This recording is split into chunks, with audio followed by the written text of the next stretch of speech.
are you ready to be fired up? Because I sure am. I've got Gogo here. She is my real estate buddy. In fact, next week, her and I are going to see Tony Robbins for the top 10 mastermind launch. Gogo has a massive organization with EXP, over 1,300 agents. She has done over $1 billion of real estate sales, comes from a very, very humble background, and has absolutely built her empire of a business as a woman, which I love, from the ground up, from scratch, from pretty much almost nothing. Her and I have so much in common. Gogo, welcome, my friend. How are you? Thank you so much for having me. Yes, a day and a week. I know. We are leaving to go a day and a week. I'll just tell the story really quickly. So last year, I won the Tony Robbins launch. I was number 2. So I got to go spend a week with 9 other entrepreneurs, Tony Robbins, Dean Graziasi, for a mastermind. And like Gogo was dying because she loves Tony Robbins. She's like, I want to see Tony, blah, blah, blah. So I swore I would never do the launch again because it was so much work. It was an amazing experience, but it was so much work. And so I promised I would never do it again. And then they asked me to do it again. I was like, let me ask Gogo if she wants to do it. I know she wants to meet Tony, and we did it, and we got number 3. I remembered where I was when I got the call, because so last year was my first year when I took Thursdays off, and I really try not to do anything work related on Thursdays, Fridays, right? And we were just driving up north to go fishing, and my phone rings, and it's Krista. And as much as I love you, we always end up talking business. Right? So I was like, oh, Krista's calling. I don't want to answer because it's probably work related, but I'm like, but it's Krista. So I answered, right? I remember we were in a fishing store buying lure for fishing. And you were like, okay, here's what I'm thinking. Do you want to do this with me? And I was like, do I get to meet Tony Robbins? Yes, I do want to do it with you. I don't care, right? It was so awesome. Thank you so much for even just thinking of me and giving me the opportunity. I'm like a little kid in a freaking Christmas time. I cannot wait to meet him. Well, and it's so cool because we're going to be along with, 9 other amazing marketers that, like Jim Quick. He teaches how to, he was recovering from brain surgery as a young person. It's just so many great entrepreneurs that are going to be there. And it's like we're going to be learning as well as sharing our knowledge of what we're doing that's working. And we get to be together for 5 days in Florida. I'm so excited. At an awesome hotel. So I can't wait to. Okay, so Gogo. Yes. First of all, I want to hear a little bit about, not everyone knows your background. Talk a little bit about your background and how you got to be where you are today, and kind of even talk about your real estate journey, from as well to where you're all now and how things have changed. Oh gosh. So my real name is not Gogo. My real name is Gyöngyvér. Nobody can say that. I'm Hungarian by nationality, and I moved to the US when I was 21 years old.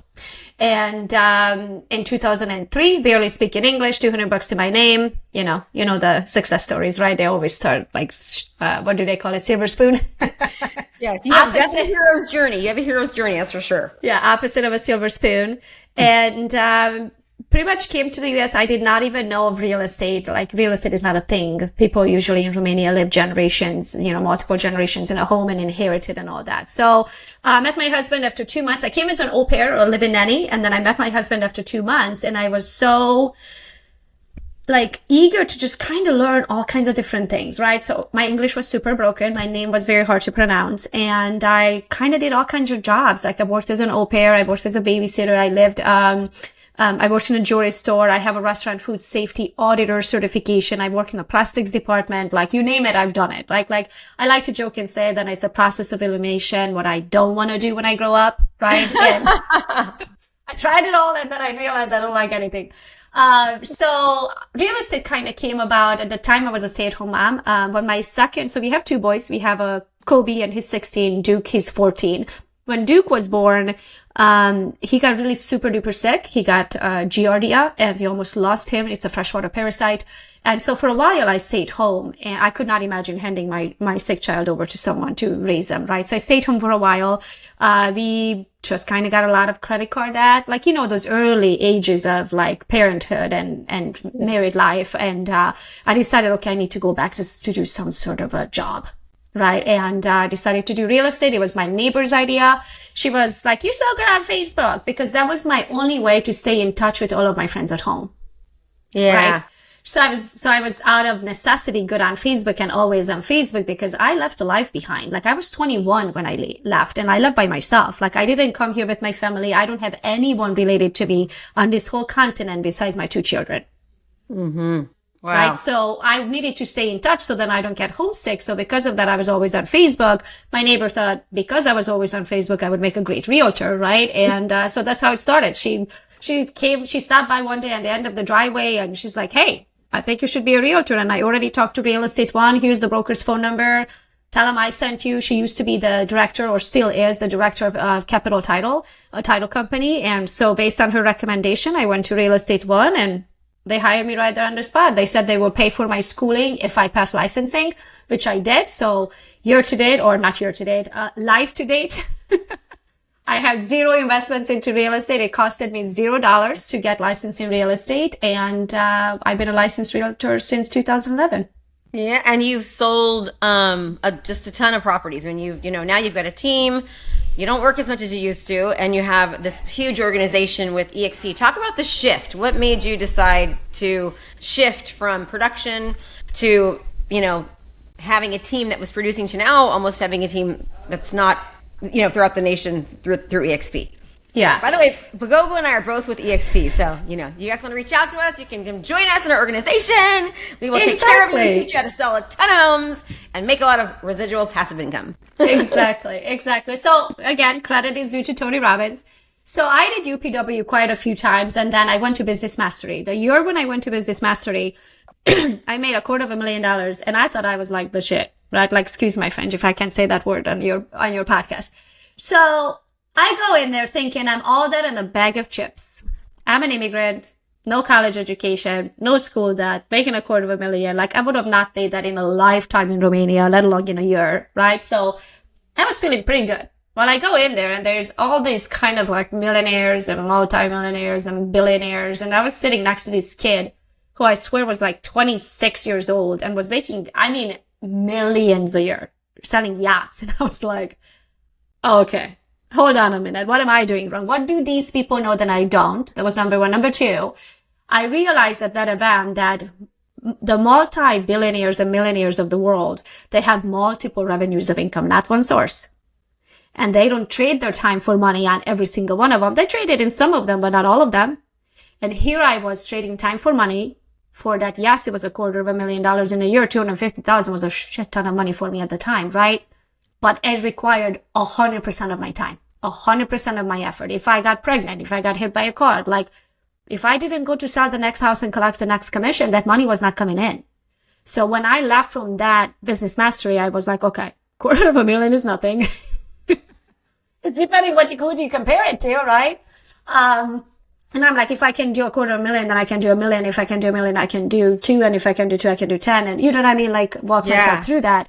But I also realized that I really, really have to concentrate on starting making passive income. Because everything I did was my effort. And what I did to achieve that, can I pull that same effort and energy and just the exhaustion of what it actually takes to do it? Can I do that when I'm 67?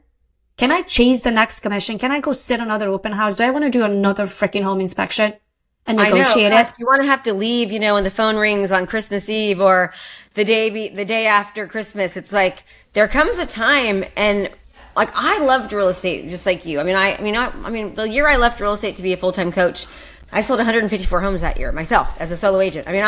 I loved it, but I got to a point where I am tired. I cannot keep doing this. It was like the money didn't even matter. I think I made around 1.8 million in GCI the year I left to be a full-time real estate coach. And people thought I was crazy, but I can't do this anymore. It had been 17 years, 134 homes a year on average. I was done.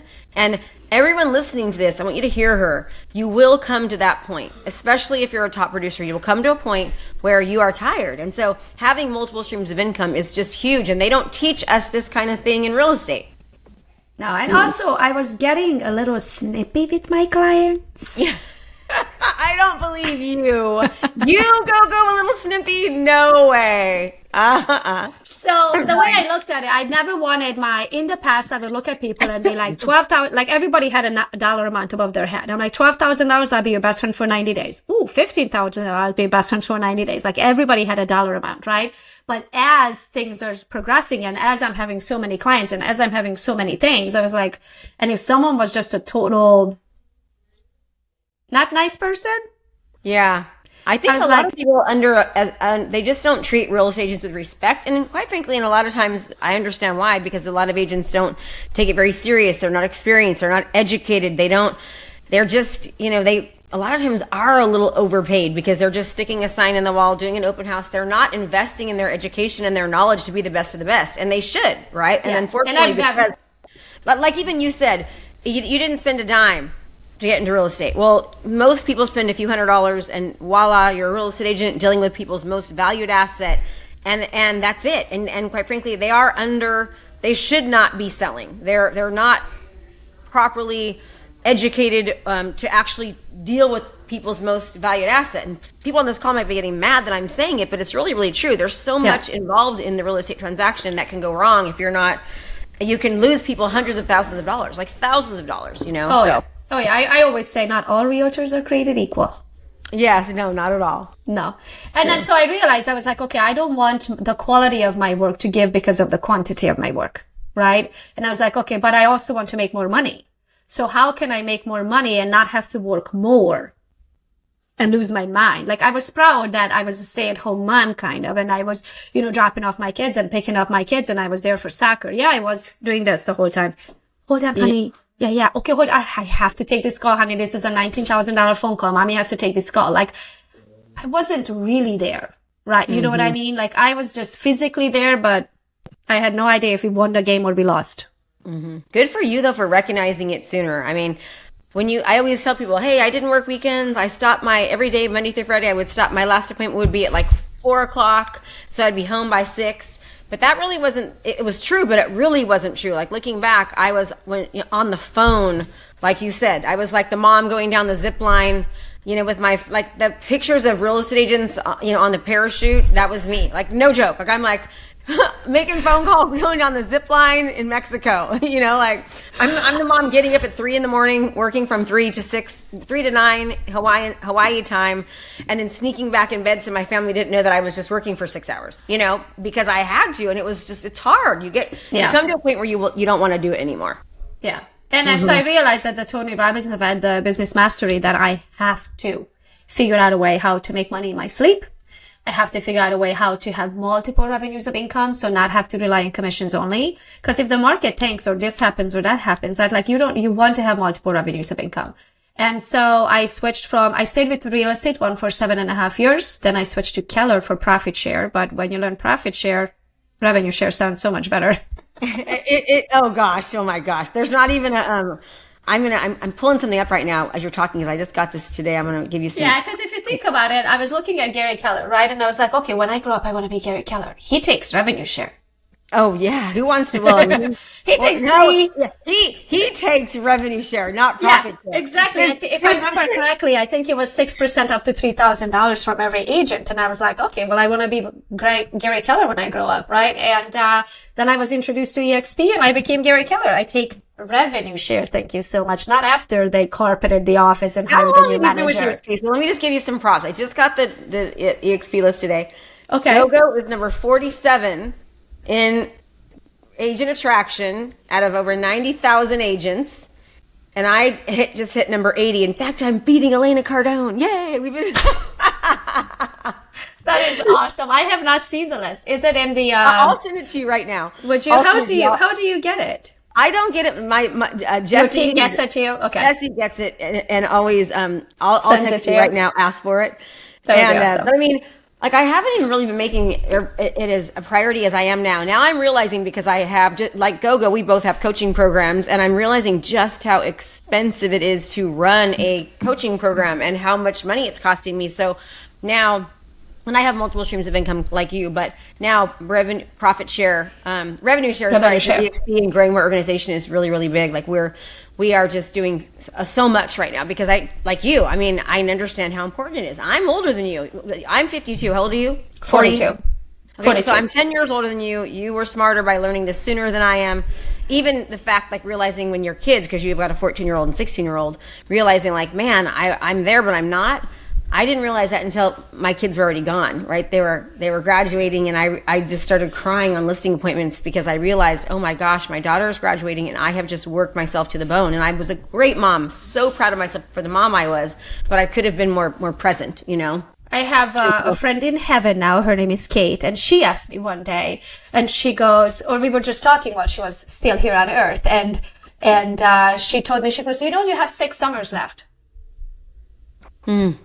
And I was like, what do you, just out of the blue, right? And I'm like, what do you mean? And she goes, well, Kobe's, I think she was he was 12 at the time. She goes, Kobe's 12. At 18, he's going to peace out of here. So you have 6 summers left with Kobe and 8 summers left with Duke. And I was like, never thought of it that way.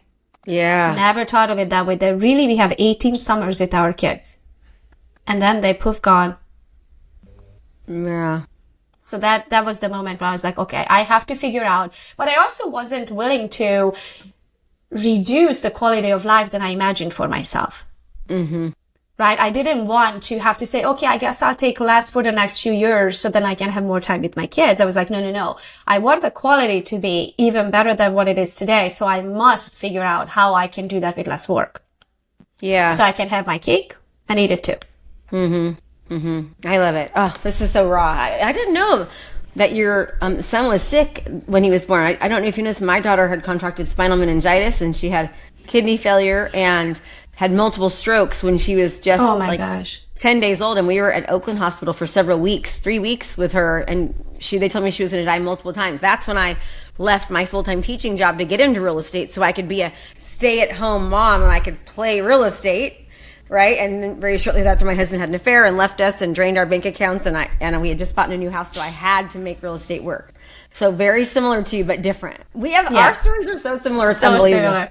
Similar. Yeah. That's why you both have to work hard, because we had to. Oh, we had to. And also because I know what bad is, right? Like, I come from communism. You had a tough childhood. I know what I don't want for my children. And I know the days I never want to see again, right? And so I've worked really hard not to ever, my kids never to experience that. And for me, never to see those days again. Yeah. Off of this podcast, we have to talk about everything that's happened. We'll talk about it next week. And like, everything that's happening in the world right now. It's just so scary. It's like, it's like I don't watch the news. I live in my own little bubble. Me too. And so everyone's like, all this stuff I'm seeing, I'm like, what's going on? And my friends are telling me, I'm like, I don't want to know. The one thing did piss me off is Eastern Sunday, the post of our president. I was like, seriously, you're kidding me right now. So that's why I don't watch the news. I don't even know what happened. Didn't see that. That's how he did not say Happy Easter. He posted National Transgender Day. Oh, gotcha. Anyways, we're not going to go there. No, that's why I don't watch the news, because there's just madness out there and I act like it's not there. Yeah. Apparently there's stuff going on with our police officers and people. I don't even know what it is, but all I know is I love our police officers and I appreciate our local heroes and everything that they do for us. Okay. So me too. Now let's talk about, you and I are both massive social media people. We believe in attraction-based marketing. And that's quite frankly exactly how I sold, real estate. It was social media marketing. Want to be a top producer, you need to learn to be a top marketer. Same is how we're both generating business for real estate, but mostly for our coaching company. What would you say to an agent, like a brand new agent, or even an agent that's like already a top producer, right? Like the two of us. What would you tell them about social media and the importance of it in their business, and how and what to do, like, to get started? Yeah. I mean, I always say the best marketer wins, right? It's super simple. You don't have to be the best realtor. You just have to be the best marketer. You could be the best realtor. If nobody knows you exist, your phone is not ringing. It's super simple, right? Also, there's the other saying that it doesn't matter who you know, it matters who knows you. Are you following me? And because those are the exact same things I say. Probably, or we got it from the same source, right? So I think we're the ones that started that. Like, no one else even thinks about marketing. They're like, do open houses, call, door knock. Now, finally, after years and years of us teaching it, people are like, oh, maybe you should start doing video. Yeah. Maybe you should start creating. Even when I came over to EXP, I started calling it agent attraction, and they were like, there is no negative feeling with the word recruiting. I'm like, well, I don't recruit. Recruiting means you calling agents. I never called a single one. They literally raise their hand, put themselves into my calendar. I show up to the call. I have a good old conversation with them, handle their questions, handle their objections, show them where the button is to push whenever they are ready to join me, right? So that's attraction. I am not hunting people down. I am not chasing people down. I'm not blowing people's DMs up, right? So I have no problem of doing it my way, and I did transactions my way, right? I never bought Zillow leads. I never bought third-party company leads. I generated everything with my own name and brand that I built. Later, probably not until like 4 or 5 years ago when I got introduced to funnels. You probably already had like 7 ClickFunnels by then, whatever. Two comical words by then. I only have 3, and I was feeling so good about myself when I showed up to this call, and then I saw Krista's background and I was like, oh, I gotta go and build some more funnels. You stop it. I've been doing it. No, don't be weird. We both have our things that we do, you know. Mine has just been funnels. Like, I'm the funnel girl. I love it. I love it. I absolutely love it. I'm super proud of you. I'm super happy for you. No, it's been, I don't know. It's been fun. I love it. It's been a lot of work. Fun and a lot of work. Yes, yeah. A lot of work. People underestimate what you can, they overestimate what you can do. And Tony says this, they overestimate what they can do in a year. They underestimate what they can do in 10. I'm on my 6th year now. I mean, it's amazing because I'm building another company right now where we teach coaches and experts and consultants how to, do our model. And it's hard. Like, it's taking a lot of money, a lot of resources. We're not profitable now. And so I have to outweigh this isn't profitable, but it's because I can't compare my coaching business of 6 years to my brand new business, right? Like, and I remember when I first started, and this is how a lot of you agents are, okay? You have to understand that when you're building a business, that it doesn't just happen overnight. And it costs money to build brand awareness. It costs money to really like build a business. And so most agents fail so quickly because they're not willing to give it the time it takes. And I had to remind myself of the amount of time that it takes and the amount of resources that it takes, and that I just have to keep going, because eventually, I think it was around 3 years that it took me to start being profitable with my real estate coaching business, right? And no one ever talks about that. They're like, oh my gosh, I did this, but they don't talk about the cost associated with it. And so it was well worth it. But I'm in that stage right now, which is a lot of agents I think are in as well, because of the economy and what's going on, where a lot of output, but not as much, a lot of stuff going out, a lot of output, but the input is a lot, but I don't know. You know what I'm saying? Like, yeah. Like, you're not seeing the results. I have to remind myself, time, momentum, keep going. We're not stopping. We know we're just like 3 feet from gold, kind of a thing. Yeah. For me, it's like I've been broke for so long, and I've been without money for so long in my youth, right? That I have such a scare of I never want to have that feeling again. So I have a very hard time spending money. You and me talked about this all the time, my overhead versus your overhead. So I rather take a little bit longer, but sleep good at night knowing that I'm not pitching out $500,000 a month or $100,000 a month, and from any cost of advertising, Facebook ads, all of those employee costs, HR, all that. So I'd rather take a little longer to reach the goal, but know that I'm sleeping good at night. So I think that's the difference between the two of us. I don't like the feeling of not knowing that the money's already coming in than the one that I need to spend. Does that make sense? Yeah. So I can never build anything that way. I have never built a business where I was willing to take a risk of my own income to fund that business until it's profitable. Right. I always took the organic growth. It took me longer to get there, but I didn't have the cost because I did it organically. Right. Yeah. So if you made money, good, that was positive. If it didn't, good, it didn't cost me anything. Right. So I always took the organic route where you spend money. And I think that is the lesson, for me the longest that it took me to learn, is that it's okay to spend money to make money. For so long, I fought it that, nope, I can do this organically. I can do this for free. I can do this with an app. I can do it with, the hashtags. Well, a lot of it is there's a cost associated with time, like a big cost, right? I mean, so for me, well, I've spent a lot of money hiring coaches too. So I'll spend 150 grand. I paid one coach almost 500 grand to just like borrow his time. That's over a 5-year period, right? But Yeah. to borrow because when you pay for someone who's done the thing you're trying to do, you're borrowing their Speed. their time, their resources, their energy, their money, their influence, all these things. You're basically borrowing at a cost associated with it by paying for them, so that you're not taking up the time, right? So I mean, you're able to like collapse time frames and take a quantum leap, right? If you hire the right person, that's going to help you get there. So for me, I always know there's a cost associated with the money and also the time, right? And the resources and the energy, because when you're doing something, you're learning, the energy and the resources that goes into doing something wrong is almost the same as the cost. But I get you. So I've had to really learn this, Gogo, and that is that, because I was scared money too. Scared money doesn't make money. But I mean, coming from a foster home and not living at home since I was 13 and just scrapping by, struggling for so many years, I have that. And I think a lot of women have this. We have that we want financial security.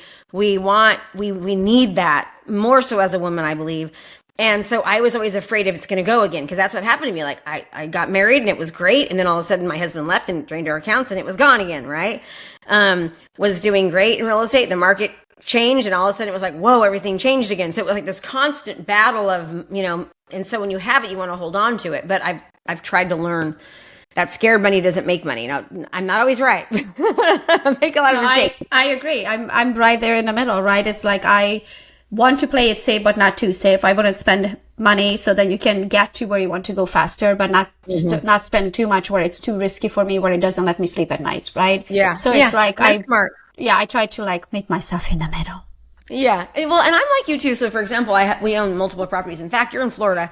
We're selling. I have 3 properties in escrow right now in Florida that I bought. I bought 4. I got my ass kicked on all of them because I bought them probably 3 years ago, and we're selling at a break even because the money that it's made, it hasn't been enough, and because of what's happened over there with all the hurricanes and everything, and so now the insurance is so expensive, I can't even get insurance on them. That's worth it to keep them.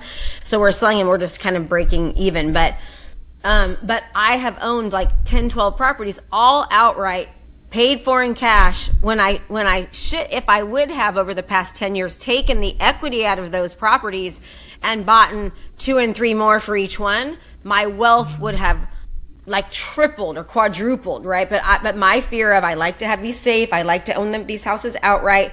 But I mean, that thinking hurt me, because had I invested, I mean, some people will say it's smart to do, but like had I invested, 70% of those profits of the equity into other properties, again, 4 or 5, 10 times growth I would have had over the past 10 years. Exactly. It's not so hard. I truly enjoy now the learning and changing the mind, right? Like, I don't know about you, but I was not raised in money. Nobody in my family is a multimillionaire, right? So they can't teach me how to do any of this. And if anything, they did their best, but it's the opposite mindset, right? It's like, no, like, don't tell anyone how much money you have. Don't invest into anything. Don't let the world see how much. Just sit on it in a mattress. Yeah, hold on to it. Right. So there's so much, there's so many things that you have to learn. And then there's so many things we have to unlearn. Yes. So many things you have to unlearn. Oh, and you're so young, Gogo. You'll be amazed at what's going to happen. I wish I had thought more the way you're thinking now at your age, right? It's like, I'm a bit older than you, and so our philosophies are the same. But had I started thinking this way 10 years ago and been able to have, it would have been, just awesome for you. I mean, I look at my kids, right? Like Kobe is 16 going on 17. So in July, he'll be 17. That kid has been killing me to start him a stock account. He wants to trade stocks so bad. I'm like, Kobe, you can't. You have to be 18. So then we did this back and forth for a few months. And then a couple of days ago, he's like, Mom, I found an app. It's called Bloom. Can you download it? You can start a Roth IRA for me. You can be a custodian. If you're going to do a custodian Roth IRA, you can be the parent on it. You approve every money that I make. I'm going to go get a job. I'm going to take the money. I'm going to put it in there. I'm going to make stocks. So it's just so cute to see him at this early age. Imagine, Krista, if we were 16. Oh my gosh, no, it's so good though. I mean, he's never going to have a job like that kid. I mean, granted, he's working in a... Like, it's so different for us. I mean, I went to college and got a master's degree taught for 6 years with a master's degree to make $60,000 a year, right? Like, we're taught, and people, I'm nothing against college. College is great, right? And it's a great experience for people, but to really truly invest in hiring somebody like in a trade that knows how to do, like literally tells you the step-by-step, the skill, the here's how. I mean, college doesn't do that. And then, the stats on college to go to Duke and Harvard and Stanford, it's around close to $250,000 to $300,000 to go to the school for 4 or 5 years.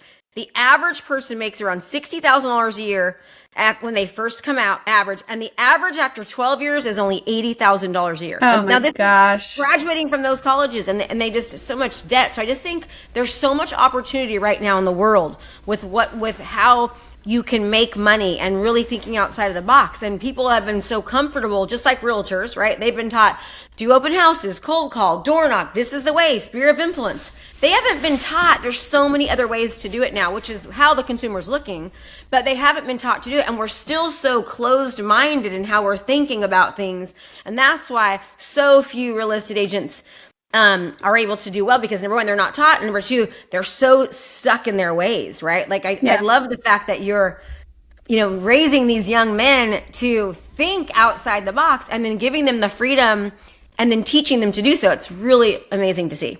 Yeah, I have them work for me a couple hours every day, and their job is to watch YouTube videos. So I will find these amazing YouTube videos that I think is what they need to learn.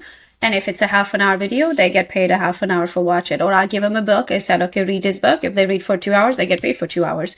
But then if they're reading, they have to tell me what they learned. So they have a notebook and they say, okay, this is what I learned, ma'am. From this video, I learned this, this, and this. I said, okay, what does that mean? And then he's like, well, that means blah, blah, blah. And I was like, oh, you actually paid attention, right? So I will pay them to learn, because I believe that self-education, I have what I have today because of self-education. I do have 2 years of college. I don't have a diploma of any sort, but I'm not college educated, and still I was able somehow to become a multimillionaire. I'm not against college, just like you are. I don't want a heart surgeon open me up that just hey, I can do this, right? There's definitely a time and place for college, but for entrepreneurship, I don't necessarily feel like you have to go and get in $250,000 in debt to figure out what you want to do. Right. And so I paid my kids to read books. So read these books, I'll pay per hour. I did the same thing. And then and they didn't do that much, it's funny. My kids, they're a little slow at wanting to get there. Okay. This has been amazing. This is seriously one of my favorite podcasts because it was so personal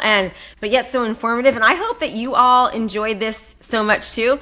In fact, everyone, Gogo and I are going to be doing a swap where she's going to be giving some amazing information and content that I'm going to be mailing out to my email list, so look out for that. She's going to be doing something that I'm going to be offering to her list, so look out for that. And Gogo, if people want to learn more about you, where should they go? Well, Gogo's Real Estate or Gogo Bethke, pretty much everywhere. But Gogo's Real Estate on Instagram is the only one that I personally answer. So if you want, if you're sending me a DM, I am personally the one who's answering, and I try my best to get back to almost everyone as I can, right? Everyone else, I have virtual assistants. So if you want to talk to me directly, Gogo's Real Estate on Instagram, and Gogo Bethke or Gogo's Real Estate everywhere else. Yes, and go follow her, go follow me. And I appreciate you. I always end it this way. And everyone, hope you are just as fired up as I am. But remember, understand this, that knowledge is not power. Implementation to the knowledge is what is powerful. So you have to actually do something with the information that you're learning. But Gogo, I always end every podcast this way. If you could give one piece of advice, whether it was business, personal, relationships, anything at all, health, wealth, happiness, what would that one piece of information be? This is the quote that changed my life. If you don't build your dreams, someone is going to hire you to build theirs. Ooh, so good, everyone. And here's what I'll say too. I'm gonna leave it with this. You just have to do something. Everything in life was built based upon a decision, right? And recently I've been going through something where I've just decided that I don't want something to take control of me anymore. And I just made a decision to absolutely just change instantly. And that's all it takes. You can have a different tomorrow by just making a different decision today. You're one decision away from having the exact dream, wonderful life that you want in 3 months, 6 months, a year from now, just from a decision, right? Or lack thereof. Okay, Gogo, thank you so much. I love you. I appreciate you, everyone. Love you. Have a great day. Thank you for having me, and I'll see you next week. Yeah. Final information, if you'd like to learn more about this strategy and many more, do me a favor, sign up somewhere on this event, on this page for my event, Unstoppable Agent. It's a virtual. You can take everywhere home. It's less than a couple cups of coffee, and I guarantee you that you will learn more in the first day than you will learn all year in real estate. And guess what? If you don't think so, I'll give you a refund. Click the link somewhere on this page. I'm Krista. See you soon. Have a great day. Thanks so much for watching my video. You can learn more about how to be a successful real estate professional by watching other videos that I have. And be sure to subscribe to my channel. And as always, make it a great home selling and buying day.